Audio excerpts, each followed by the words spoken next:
Section 12.2, same rules apply as before. I'm going to do some highlighting in yellow because it's things that you need to remember, not things that I expect you to write down on that definitions page, because you don't have to keep them memorized. You don't have to keep them memorized forever, just enough to get some of the basics down. So, and then something to write with, of course. This section is all about pyramids, and you'd think that would be simple, wouldn't you? Okay, so a polyhedron is a pyramid if and only if all the faces except one have a vertex in common. In other words, they have to all meet up at what we know as the top. Now, it does not matter how many sides this pyramid has. It could have 3, it could have 4, it could have 95. Doesn't matter. What matters is that the number of sides is equal to the number of edges on the base, and that all the other sides join at that one vertex at the top. Now, this common vertex is called the vertex of the pyramid. I don't know why they didn't darken all of that, but I'm going to let that go. The face that does not contain the vertex is called the base. The other faces are called the lateral faces. Lateral faces are joined by lateral edges. No shocker there. And the edges of the base are called the base edges. All that kind of stuff I bet you already understood, but I wanted to go ahead and highlight it just so you understand that it's important for you to know. So, moving on down. A pyramid is regular if its base is a regular polygon and its lateral edges are congruent. Better put that in there. Pyramids are named by the type of polygon in the base. So this is a hexagonal pyramid because it's got a hexagon in the base. This is a square pyramid because it has a square in the base.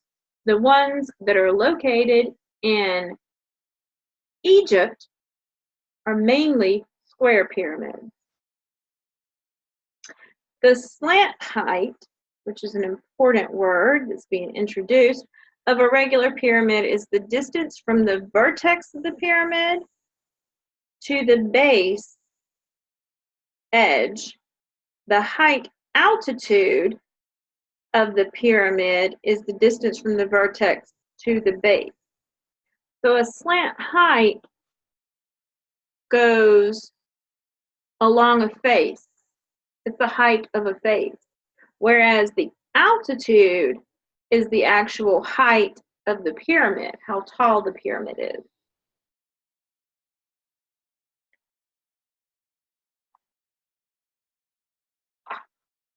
So, let's look at some examples. Actually, I'm just going to look at one example. This example. They want you to complete the table for the two regular pyramids.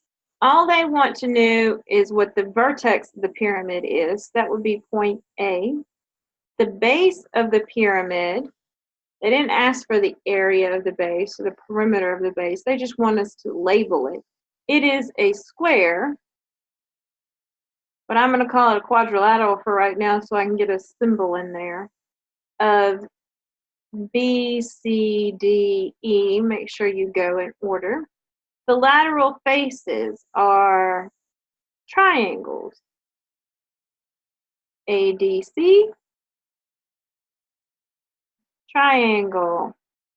ACB, triangle. ABE, and triangle ADE. And then the lateral edges are all the edges that connect those lateral sides. So that would be line segment AD, line segment AC, line segment AB, and line segment AE. And then they had another one there that you could do it with, but I'm okay as long as you can get that one. So that's getting the words down. That's good. Then we can get on to more important things.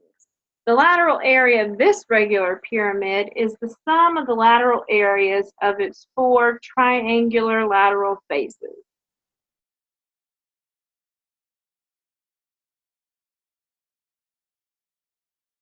So this triangle plus that triangle in the back plus the one on the side that you can barely see plus the one in the front. Add all those up and that gives you the lateral area. So that pulls us down here where it's easier to understand. The lateral area of a regular pyramid is L equals 1/2 the lateral height, the slant height, times the perimeter.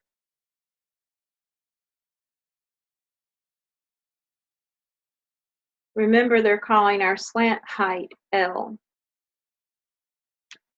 And they're calling our altitude A, or H probably for height. They haven't written it yet. We'll find out when we get there. The total area is equal to the lateral area plus the base, the area of the base. None of that's a shocker. I was going to wait till we got to an actual formula for that. So back up here at the top, I don't quite have all of the bottom, but I do have the top. So I wanted to go up here. Find the lateral area and the total area for each regular pyramid.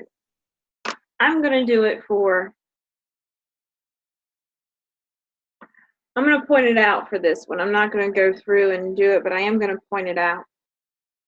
So the lateral area is 1/2 the slant height, which they said was 12, times 36, which is the perimeter around the bottom, because each side was 6.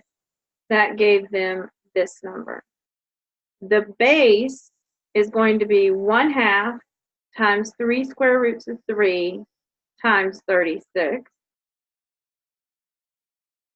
Yes, no, maybe so. Remember how to find the area of a triangle? We'll start there. It was 1/2 base times height, right? This side has to be 3. We know that this bottom is 120. I know, sorry, this whole bottom down here is 120, so half of that is 60. So this is a 30, 60, 90 triangle. If this is 3, that makes this 3 square roots of 3, and this side is 6. So that all fits true. So since this is 3 square roots of 3, the area of my base is going to be 1/2 base, which is 6, times the height, which is this, and then times 6, because we have 6 of these triangles in there. That's how they get the 36 from the 6 times the 6. That makes that my base. So in order to find my total, you would add these two numbers together. And you can't add these two numbers because one has a square root of 3 and the other one does not. So you have to write it like this. Okay? That's the hard one. That one's not nearly as difficult to do. 12.6. The volume of a pyramid is 1/3 the product of its height and the area of its base. Now they're talking about the height of the pyramid, not the slant height. They used H. Remember, it gets underlined because I want it to go on your formulas. Just like that one got underlined. Okay, so make sure it gets on your formula card. You can put the total of the area up there if you want to. I thought it was kind of obvious that you're going to add up all the sides for that. So I wouldn't have really worried about it. They want you to find the volume of each pyramid down here.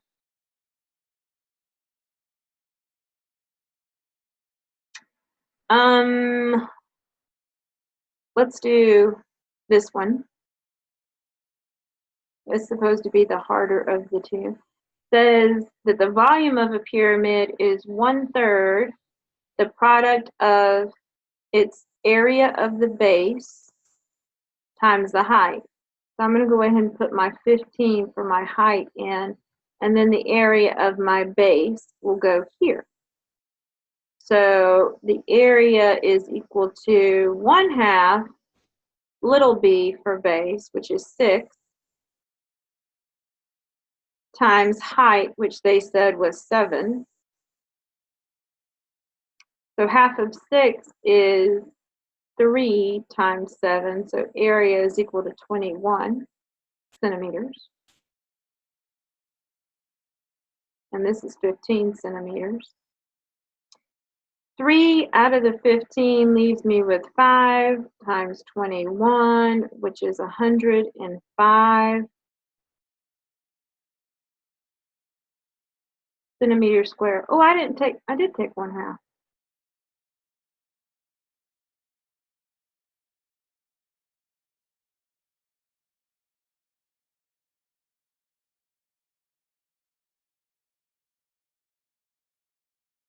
I was trying to figure out why.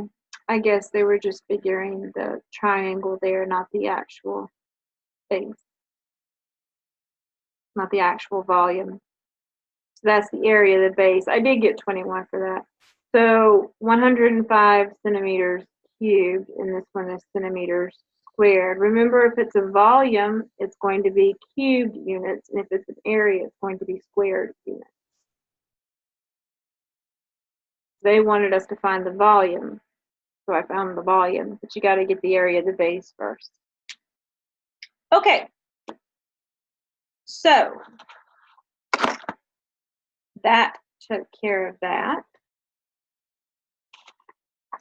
which leads us to classwork and homework. Starting on page 498. Who's calling me?